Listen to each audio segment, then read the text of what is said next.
This is the Canon EOS Rebel T7. For the record, I'm not going to be switching to this camera as my daily driver.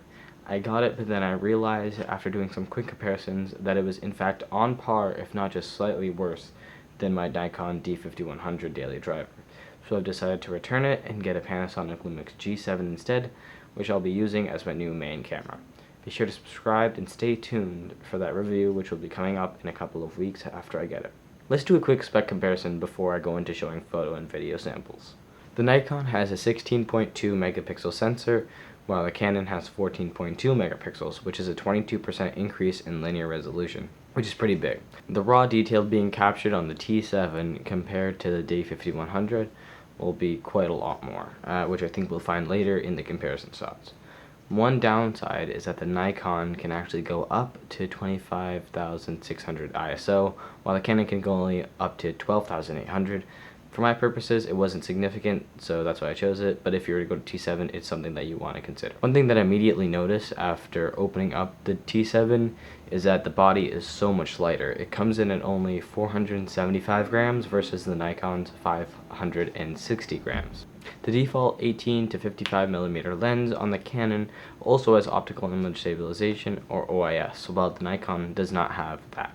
One thing that I found particularly deal-breaking is that the T7 has a fixed screen. It doesn't flip out. The sensor on the T7 is actually quite a bit smaller, coming in at 332mm squared, while the Nikon has a considerably larger 371mm squared. The pixel pitch, or the actual size of each pixel on the camera, is much smaller, 3.72 micrometers versus 4.8. Because of this, the T7's low light performance is much worse, as the pixels are not able to take in as much light because of their smaller size compared to the D5100. The battery in the T7 is actually quite a bit worse as well. It has an 860 mAh battery that can take 500 shots per charge, while the Nikon has a 1030 mAh battery that can take 660 shots per charge, which is a considerable amount more. Let's take a look at the I/O ports now. The D5100 has a microphone jack, micro HDMI, GPS, and USB-B port. For its time, it was acceptable, and it still is today. However, the T7 has incredibly lackluster I/O even compared to the D5100, with only a hotspot, micro HDMI, and a USB-B, but no microphone jack. The onboard audio is not very good, and people using this for videos would be incredibly disappointed because the audio is poor, to say the least.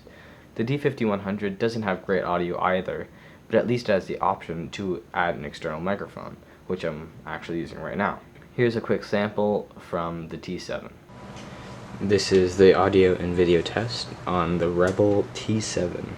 As you can probably hear, it is much worse. This was another big deal breaker for me, and is why I'm choosing to return it. Let's talk about the lenses for a second. The Nikon uses their F mount, and the Canon uses their EF mount. One upside that I did find for the Canon is that the EF mount is slightly easier to put on lenses compared to the Nikon F mount, so for beginners that would be a easy upside for them. The kit that I bought came with an 18 to 55mm f3.6 to 5.5 lens, which is pretty standard, and it also has OIS, or optical image stabilization. It also came with a 75 300mm f4 to 5.6 lens, which does not have OIS. The Nikon lens does have their own VR vibration reduction technology, which does help in some situations, but I found that Canon's is a bit better in comparison. Another thing that I found a disadvantage for the T7 was the horrible autofocus.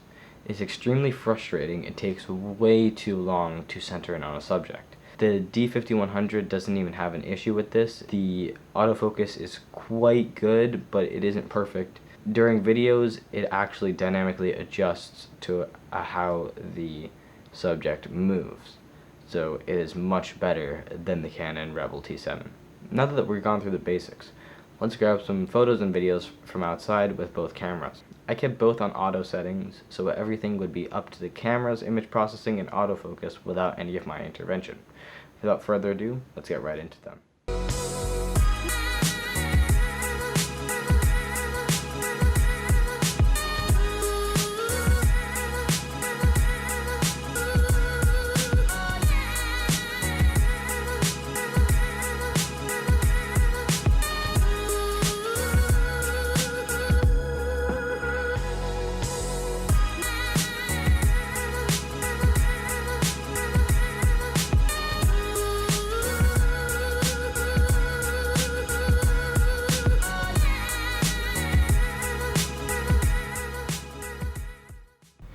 After doing this comparison, I was disappointed that the cameras were more or less the same. One thing I did notice is that the Nikon is a little bit more temperature neutral and a little bit more true to life in most scenarios, while the Canon is sometimes a touch warmer. To make up for the lack of light that the Canon can take in, like I mentioned earlier, because of the smaller pixel size, the Canon's pictures occasionally seem a little bit blown out.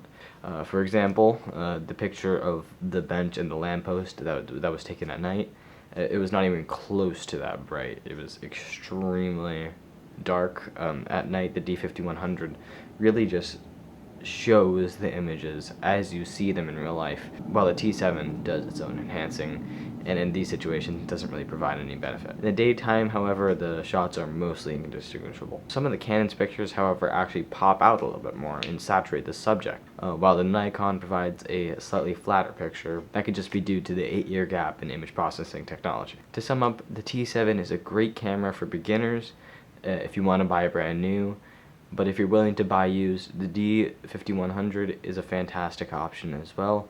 It is also cheaper if you're to find it somewhere on eBay. Signing off for now, see you all in the next video.